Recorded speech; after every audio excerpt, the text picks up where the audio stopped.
কলকাতা হাইকোর্টের ঐতিহাসিক রায়, পুনরায় শ্রীকান্ত মণ্ডলের রিপোস্টমর্টম হবে। এটা ভূতনিবাসীর ঐতিহাসিক জয়, প্রেম কুমার মণ্ডলের ঐতিহাসিক জয়। কারণ গত 2 তারিখের ঘটনা, পোস্টমর্টম হয়েছে। প্রেম কুমার মণ্ডল, তার পরিবার এই পোস্টমর্টমে সন্তুষ্ট নয়। কারণ এই রাজ্য সরকারের যা ব্যবস্থা, তার উপরে তার আস্থা নেই।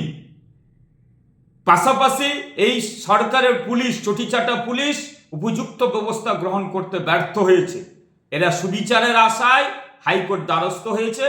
কলকাতা হাইকোর্টে ঐতিহাসিক রায় হয়েছে, পুনরায় কল্যাণী এমসে শ্রীকান্ত মণ্ডলের পুনরায় পোস্টমর্টম হবে। এটাই তার ঐতিহাসিক জয়।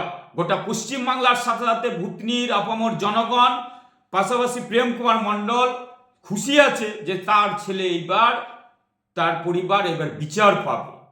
খুব ভালো লাগছে।